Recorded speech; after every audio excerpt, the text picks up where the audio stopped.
आइए हम प्रार्थना करें। सब शक्तिमान हमारे जीवित परमेश्वर, आगे का समय हम आपके हाथ में देते हैं। प्रभु अपनी आत्मा के द्वारा हमें चलाएं, अपने वचनों के द्वारा हमसे बातें करें।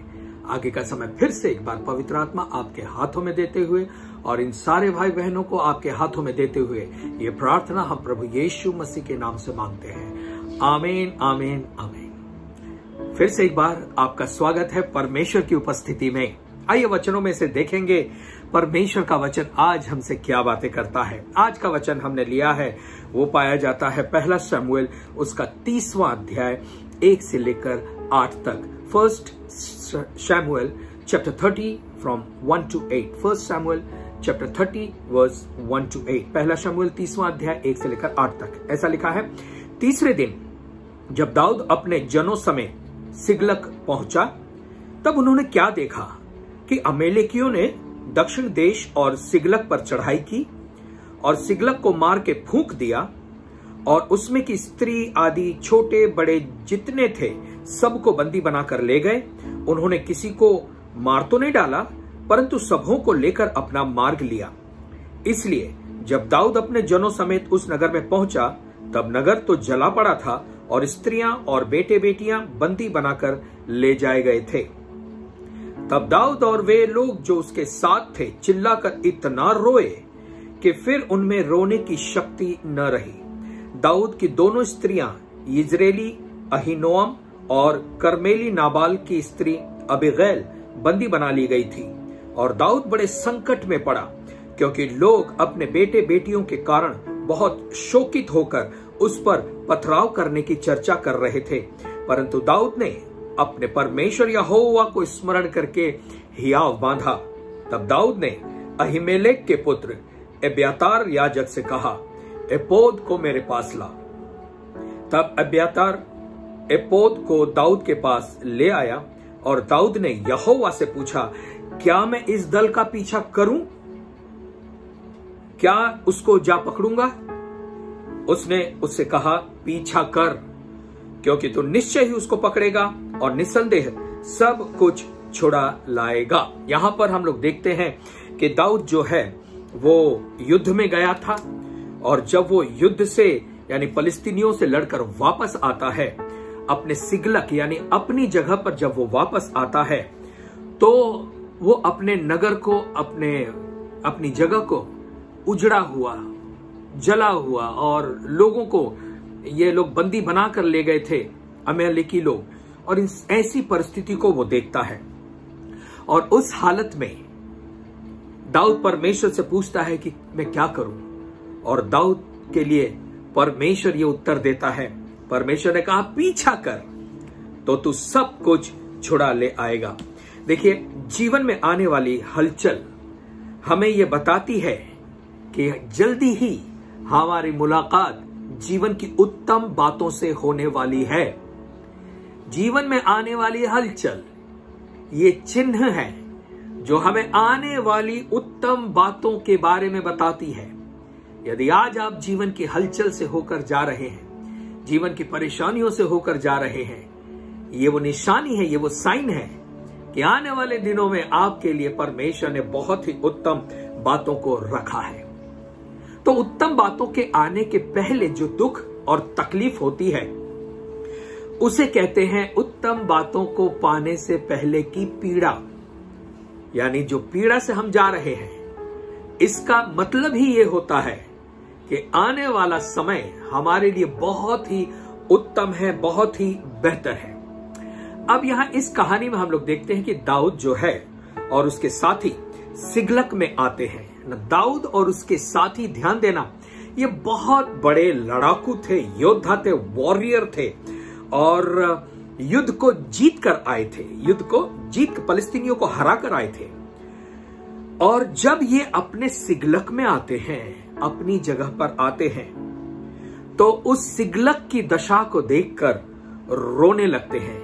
ध्यान देना, अभी ये युद्ध से आए हैं, जीत कर आए हैं। युद्ध के जीतने की जो खुशी थी, आनंद था, वो उनके अंदर था। उन्हें लगा हम जाकर अपने जगह पर जाएंगे अपने अपने घरों में जाएंगे और युद्ध जीतने का आनंद मनाएंगे। ये सोचकर ये सिगलक आते हैं, लेकिन सिगलक को देखकर इनका सारा आनंद जो उन्हें लड़ाई की जीत में पाया था, वो सारा आनंद जो है वो शोक और दुख में बदल जाता है। बाइबल कहती है सिगलक में आकर वो सिगलक की दशा को देखकर सभी लोग रोने लगते हैं। दो बातों को हमने देखा, एक, युद्ध जीतकर आए थे, विजय की खुशी थी, लेकिन उसी के कुछ क्षणों बाद जब वो अपने यहां आते हैं, खुशी बदल जाती है और दुख शुरू हो जाता है। एक चीज ध्यान देना, हम जीवन के किसी क्षेत्र में तो बहुत सामर्थ्य हो सकते हैं, बहुत ही टैलेंटेड हो सकते हैं, बहुत ही पावरफुल हो सकते हैं, लेकिन जीवन का ऐसा भी कोई क्षेत्र होता है जिसमें हम बहुत कमजोर होते हैं। हर व्यक्ति जीवन की हर बातों में सामर्थ्य है ऐसा नहीं है, कहीं ना कहीं हम लोग कमजोर भी होते हैं।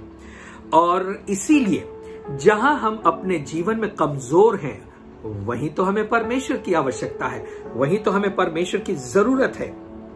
तो कई बार औरों के सामने हमें विजय मिलती है, लेकिन व्यक्तिगत रूप में जीवन के ऐसे भी कई क्षेत्र होते हैं जहां पे हम असफल होते हैं। आप अपने जीवन के बारे में जानते होंगे, आपने अपने जीवन में बहुत सारी उपलब्धियां, बहुत सा अचीवमेंट पाया होगा, लेकिन इतना पाने के बावजूद भी आप ये नहीं कह सकते कि मैं 100% जो है संतुष्ट हूं।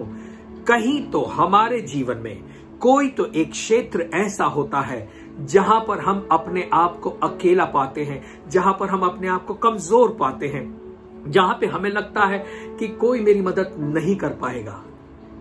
जीवन का ऐसा ही क्षेत्र जिसमें हम अपने आप को कमजोर पाते हैं, वही तो क्षेत्र होता है जिसमें हमें परमेश्वर को लाना है।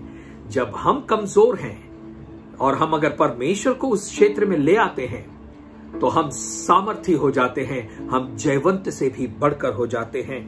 तो यहां पर युद्ध तो जीत कर आए थे, लेकिन उनका अपना शहर उजाड़ पड़ा था। आप देखिए, नामान कोढ़ी जो था वो भी कुछ इसी प्रकार का था। उसने भी कई युद्ध जीते, कई विजय को उसने हासिल किया। वो अपनी सेना का सेनापति था, राजा उससे बहुत प्यार करता था, उसे बहुत चाहता था। संसार के सामने, दुनिया के सामने, उसके राज्य के सामने नामान कोढ़ी एक योद्धा था, लेकिन कोई ये नहीं जानता था कि इसे कोढ़ की बीमारी है। विजय सबने देखी, लेकिन जो कोढ़ था, जो उसके वस्त्र के अंदर था, वो किसी ने नहीं देखा। हमारी सफलता तो सभी लोग देखते हैं, लेकिन हमारे दुख, हमारे आंसू कोई नहीं समझ पाता। कई बार ऐसा होता है कि हम औरों की जिंदगियां तो बनाते हैं, लेकिन हमारी खुद की जिंदगी बिगड़ी हुई दशा में होती है। औरों के आंसू तो हम पोंछते हैं, लेकिन हम खुद कहीं ना कहीं अपने जीवन में आंसू बहाते हैं। कहीं तो हमारा सिगलक उजड़ा पड़ा होता है, कहीं तो हमें उसकी कीमत चुकानी पड़ती है। देखिए, जब परमेश्वर हमारा उपयोग ज्यादा करने लगता है ना, तो कहीं पर हमें शैतान के आक्रमण का भी सामना करना पड़ता है। यदि परमेश्वर आपका उपयोग ज्यादा कर रहा है, उतना ही ज्यादा शैतान भी आपके विरोध में आएगा। जब आप परमेश्वर के लिए उपयोगी नहीं है, शैतान के भी लक्ष्य या टारगेट आप नहीं होंगे, क्योंकि उसे पता है इस व्यक्ति को सता के कोई फायदा नहीं है। क्यों? क्योंकि ये परमेश्वर के लिए कुछ कर नहीं रहा है। लेकिन जब आप परमेश्वर के लिए कुछ करेंगे, शैतान आपके विरोध में आएगा, और जितना ज्यादा आप परमेश्वर में आगे बढ़ेंगे, जितना ज्यादा परमेश्वर के लिए कार्य करेंगे, उतना ज्यादा आपको शैतान का सामना करना पड़ेगा। अब यहां पर फलिस्तीनियों को तो ये लोग मार कर आए थे, लेकिन अपने सिगलक में उन्होंने धुआं उठते देखा और उनकी सारी खुशी जो थी वो दुख में बदल गई। बाइबल बताती है वो सिगलक में आकर अपने लोगों के लिए रोने लगे और केवल रोए ही नहीं, लेकिन दाऊद के साथ जितने लोग थे, योद्धा थे, जो सैनिक थे, वो जो दाऊद के साथ मिलकर फलिस्तीनियों को हरा कर आए थे, जिन्होंने मिलकर युद्ध को जीता था, अब यही लोग दाऊद के विरोध में आ गए और दाऊद को यह कहने लगे कि तेरी वजह से हुआ है। यानी वे लोग जो दाऊद से मिलकर शत्रुओं से लड़े थे, अब दाऊद से लड़ने को तैयार हो गए।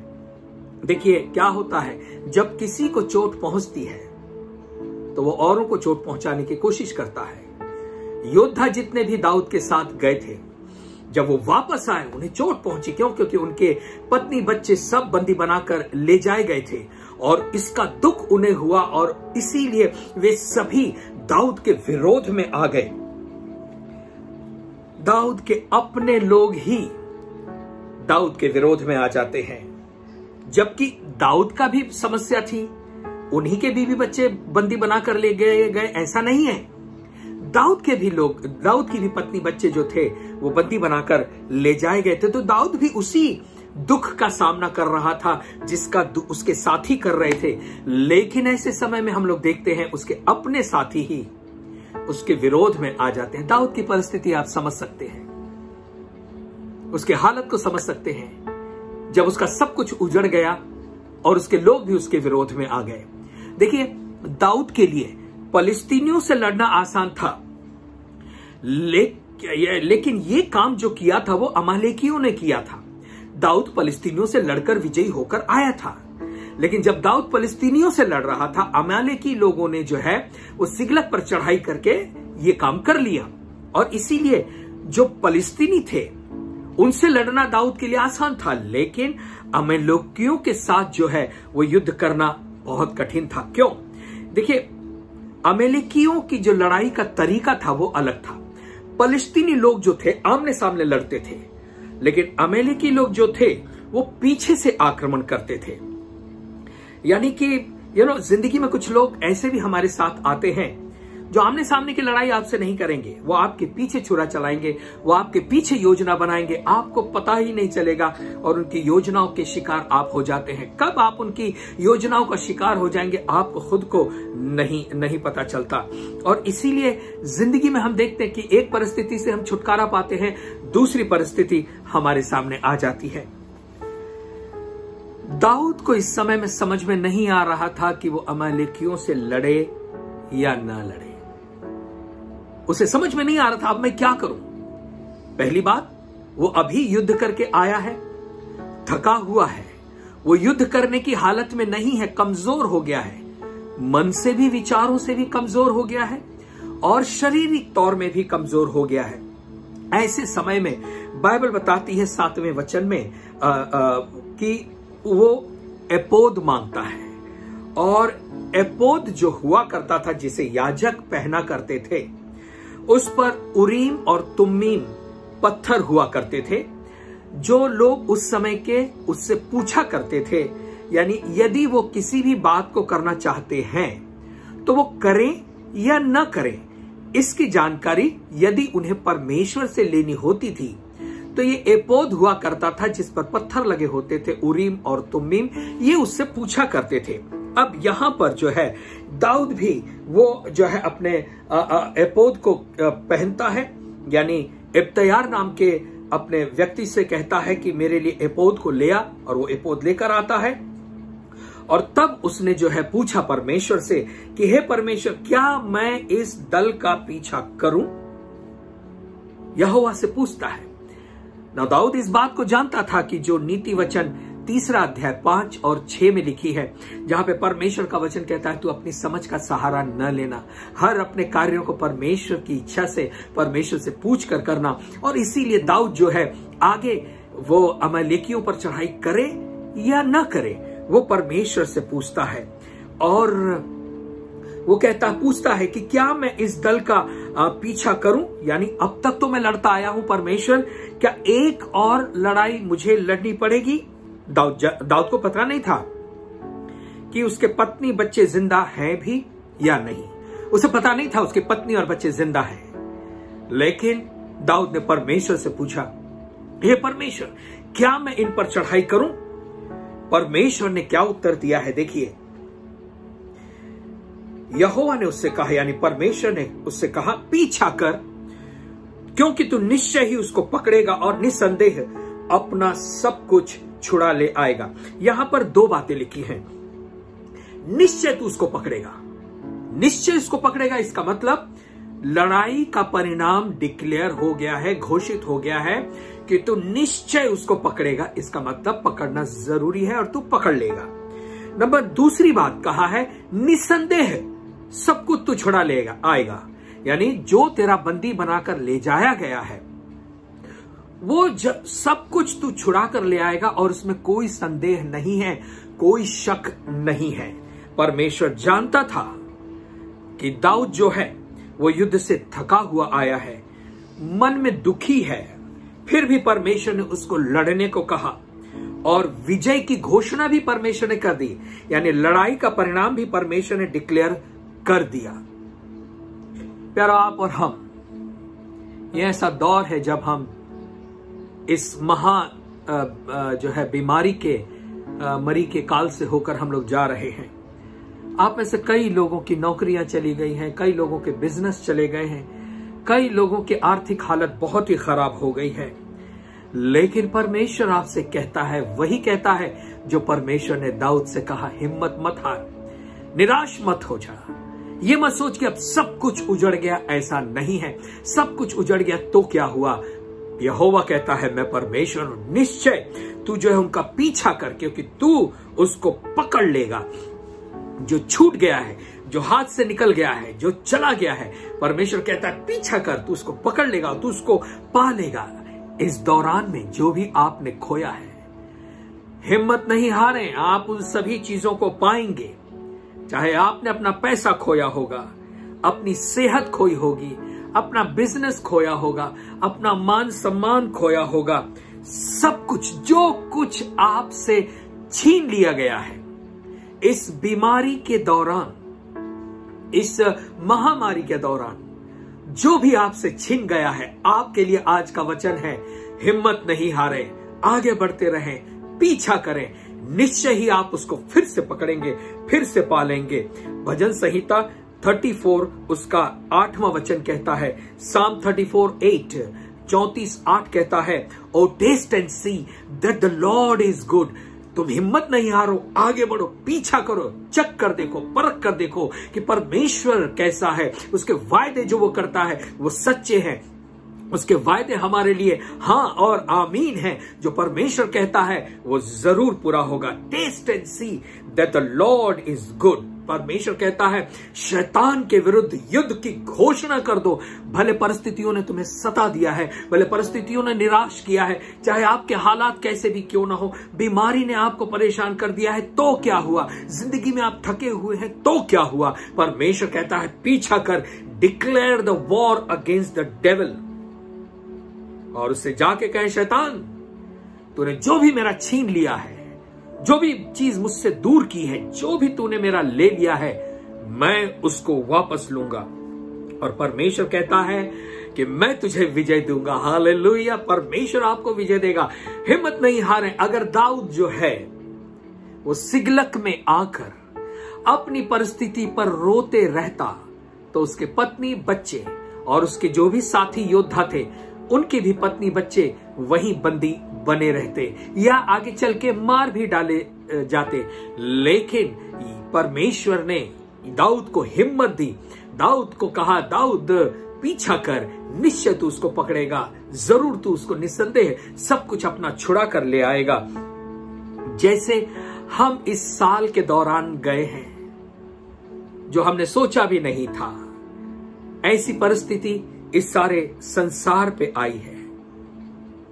परमेश्वर कहता है मैं रिस्टोर करूंगा, परमेश्वर कहता है मैं फिर से नया बना दूंगा, परमेश्वर कहता है जो खोया है मैं तुम्हारा वापस लौटा दूंगा। रिकवरी करेगा, परमेश्वर वापस लौटाएगा। हिम्मत नहीं हारे।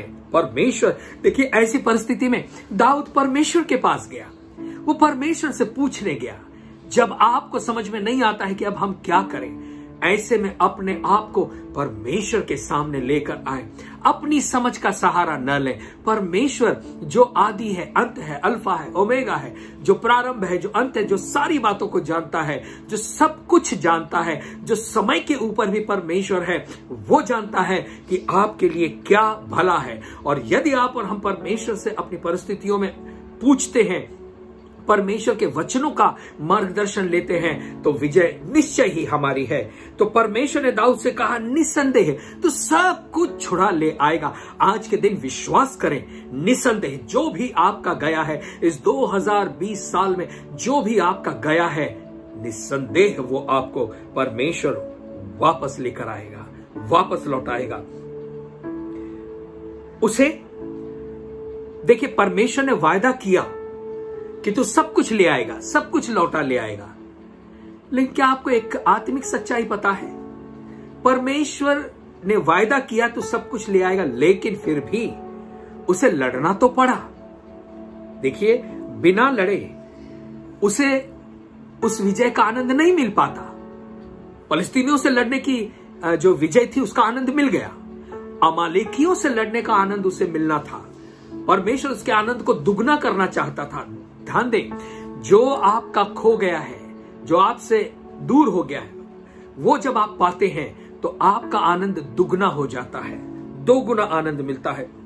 और इसीलिए आपकी परिस्थितियां क्या है उससे बिल्कुल डरे नहीं, है ना। उसको चिंता ना करें उन परिस्थितियों की। परमेश्वर के वायदों को देखें, परमेश्वर के प्रॉमिसेस को देखें, क्योंकि यिर्मयाह चैप्टर 29 वर्स 11, यिर्मयाह 29:11 में कहता है कि वो योजनाएं जो मैंने तुम्हारे विषय में की हैं वो तुम्हारी हानि की नहीं है, वो तुम्हारी कुशल की है और अंत में तुम्हारी आशा पूरी होगी। परमेश्वर ऐसा वायदा करता है। आपके और हमारे लिए परमेश्वर ने योजनाएं बनाई हैं इस दुनिया में जो हम आप हैं। और यदि आप और हम प्रभु में हैं तो ध्यान दे, परमेश्वर ने जो योजना हमारे लिए बनाई है वो हमारे जीवन में अवश्य पूरी होगी। और परमेश्वर की योजनाएं हमारी हानि के लिए नहीं, हमारी कुशल के लिए है। तो परमेश्वर पे भरोसा रखें हर परिस्थितियों में कि मेरा परमेश्वर मेरे साथ है। थक गए हैं तो क्या हुआ, आगे बढ़ते रहें। निराश हो गए तो क्या हुआ, परमेश्वर का पवित्र आत्मा आपको और मुझे मिला है। आशा रखें, जो हमारे अंदर पवित्र आत्मा हिम्मत जगाता है, लड़ने की ताकत देता है। जब हम निर्बल होते हैं परमेश्वर अपनी सामर्थ हमें देता है। और इसीलिए परिस्थितियों को देखकर हार नहीं माने, आगे बढ़े, छुड़ा ले आएंगे। निश्चय पीछा कर, आगे बढ़, हिम्मत मत हार, रुक मत, निराश न हो जा ना। और ये ना सोच कि अब कुछ नहीं हो सकता, क्योंकि जब मैं और आप सोचेंगे कुछ नहीं हो सकता तब आपका और मेरा परमेश्वर आगे आता है और ये हिम्मत देता है, हमें ताकत देता है और कहता है अब सब कुछ हो सकता है। आपका और मेरा परमेश्वर हमारे साथ है। मैं देख रहा हूं परमेश्वर कुछ लोगों को नई नई नौकरियां दे रहा है। ऐसी नौकरी जो इससे पहले थी उससे कई गुना अच्छी नौकरी परमेश्वर आपको देने जा रहा है। परमेश्वर कई बिजनेस को नए तरीके से शुरू करने जा रहा है। कुछ नई बातें आपके जीवन में होना शुरू हो जाएंगी। क्यों? क्योंकि आप परमेश्वर की योजनाओं में हैं। आप जानते हैं, जो भी बातें शैतान ने हमारी चुराई हैं, जो हमारी आशीषों को शैतान ने चुरा लिया है, यीशु मसीह ने क्रूस पर दुख उठाकर उन सारी आशीषों को छुड़ा लिया है। वो हमें मिल गई है और आप और हम यीशु के द्वारा मिली हुई आशीषों में सहभागी होते हैं। तो यदि यीशु मसीह आपके साथ है तो सब कुछ है। यीशु मसीह नहीं है, कुछ भी नहीं है। ऐसी परिस्थितियों में प्रभु में ज्यादा मजबूती से आगे बढ़ें। यीशु मसीह आपके और मेरे लिए दुख के दौर से होकर गया ताकि मैं और आप दुख के दौर से नहीं जाएं। उसने आपको और मुझे बचा लिया है। आप जानते हैं, दाऊद ने अपनी पत्नी और बच्चों को अमालेकियों से छुड़ाया और केवल इतना ही नहीं, उन सारी आशीषों को पाकर जब दाऊद वापस आता है तो उन 200 लोगों की भी सुधि लेता है जो दाऊद के साथ अमालेकियों से लड़ने के लिए आगे नहीं गए थे, बीच में ही रुक गए थे। दाऊद उनकी भी सुधि लेता है। यानी परमेश्वर ने दाऊद को इतना आनंद दिया, इतनी आशीष दी कि उसके द्वारा औरों ने भी आशीष पाई। परमेश्वर ऐसी ही आशीषें आपके जीवन में ला कर देगा कि आप आशीष पाएंगे और आपके द्वारा कई लोग आशीष पाएंगे। आप जानते हैं, जब हम अपनी लड़ाई को लड़कर विजयी होते हैं तो हमारा प्याला यानी जो अनुभवों का प्याला है वो उमड़ने लगता है, वो भर जाता है, और फिर जो भी हमसे जुड़े हुए होते हैं वो भी हमारे साथ आशीष पाते हैं। अब्राहम ने आशीष पाई। लूत जो था वो अब्राहम के साथ जुड़ा हुआ था। आशीषें अब्राहम के लिए थी, लेकिन अब्राहम की आशीषें लूत के साथ भी आ गई। क्यों? क्योंकि वो अब्राहम से जुड़ा हुआ था। जब आप आशीष पाएंगे तो केवल आप ही आशीष नहीं पाएंगे। जैसा मैंने कहा, आपके अनुभवों का प्याला उमड़ने लगेगा और उन अनुभवों से जो आशीष मिलेगी उसका उपयोग, उसका फायदा उन लोगों के लिए भी होगा जो आपके साथ हैं। ध्यान देना, जीवन की बड़ी लड़ाई बड़ी विजय को लाती है। फिर से मैं कहूंगा, युद्ध अगर आपका बड़ा है तो जान लेना विजय भी आपकी उतनी बड़ी होगी। जितना बड़ा आपका युद्ध है, विजय भी उतनी ही बड़ी होगी। रोमियो उसका 8वां अध्याय 28वां वचन कहता है कि सारी बातें मिलकर हमारे लिए भलाई को उत्पन्न करती हैं। हमारी बुरी परिस्थितियां मिलकर हमारे लिए भलाई को उत्पन्न करती हैं। यूसुफ के जीवन को अगर आप देखें, उसके जीवन की बुरी परिस्थितियों ने मिलकर उसके लिए भलाई उत्पन्न की। क्या हुआ? वो मिस्र का प्रधानमंत्री बन गया। हमारी सारी जो लड़ाई है वो एक बड़ी विजय को लेकर आती है। सारी बातें मिलकर हमारे लिए भलाई उत्पन्न करती है। विलाप गीत, लेमेंटेशन चैप्टर 3 वर्स 22 एंड 23, यानी विलाप गीत 3 अध्याय 22 और 23 ऐसा कहता है, हम मिट नहीं गए, ये यहोवा की महाकरुणा का फल है, क्योंकि उसकी दया अमर है, वो प्रतिभोर वो नई होती रहती है, तेरी सच्चाई महान है। हर दिन परमेश्वर की दया और करुणा उन लोगों के ऊपर जो उससे डर के चलते हैं, जो यहोवा का भय मानते हैं, उनके ऊपर प्रतिभोर नई होती जाती है। इसका मतलब कल की सुबह में जो परमेश्वर की करुणा और दया थी वो पुरानी हो गई। आज की सुबह एक नई करुणा, एक नई दया, एक नया अनुग्रह, एक नया अभिषेक परमेश्वर ने आपके लिए दिया है। कल क्या हुआ जाने दीजिए, छोड़ दीजिए, चला गया। आज परमेश्वर की दया आपको मिली है। आज क्या करेंगे? आज उठें और पीछा करें और अपनी लड़ाई को लड़ें, और अब विजय आपकी है, क्योंकि परमेश्वर आपके साथ है। उसने आपको छोड़ा नहीं है, वो अभी भी आपके साथ है, वो अभी भी सिंहासन पे है। वो आपका परमेश्वर है, वो आपका पिता है, वो आपके साथ है। हालेलुया। हर दिन प्रार्थना करें, परमेश्वर आज के इस नए दिन तेरी नई दया और नई करुणा फिर से मेरे जीवन पर आए। परमेश्वर नई सामर्थ से मुझे भर, नई बात आज मेरे जीवन में हो, नए चमत्कार मेरे जीवन में हो, ऐसी बातें मेरे जीवन में हो जो अब तक मैंने नहीं देखी हैं। एक नए दिन में नया कार्य करें। आप थक गए हैं तो क्या हुआ? परमेश्वर आपको ताकत देगा, हिम्मत देगा, और आप आगे बढ़ेंगे और उन सारी चीजों को ले आएंगे जो आपने खोई है। इस मार्च महीने से जो भी आपने खोया है, जो इस महामारी के दौरान आपने खोया है, परमेश्वर कहता है हिम्मत मत हार, मजबूती से खड़ा हो जा, दृढ़ हो, हियाव बात, क्योंकि मैं तेरा परमेश्वर तेरे साथ हूं। जो तूने खोया है वो तू वापस लौटा ले आएगा। तेरा आनंद पूरा हो जाएगा। केवल आनंद पूरा ही नहीं बल्कि दुगना हो जाएगा, क्योंकि अब जो परमेश्वर आप सभी को आशीषें देने जा रहा है, वो आशीषें पहले की आशीषों से भी ज्यादा उत्तम होंगी, बड़ी होंगी, अच्छी होंगी, और इन चीजों को आप अपने जीवन में देखने वाले हैं। रिस्टोर करेगा परमेश्वर, सारी बातों को वापस ले आएगा। परमेश्वर आपके उजड़े हुए सिगलक को फिर से बचाएगा, फिर से बनाएगा, फिर से नया करेगा। हालेलुया। धन्यवाद प्रभु का, परमेश्वर का धन्यवाद देते हैं इन वचनों के लिए। हिम्मत नहीं हारे, आगे बढ़े। सब कुछ खत्म नहीं हुआ है, अभी भी परमेश्वर है और आप अभी भी नई शुरुआत कर सकते हैं। प्रभु में हर दिन नया दिन है। आमीन। प्रभु आप सभी को आशीष दे।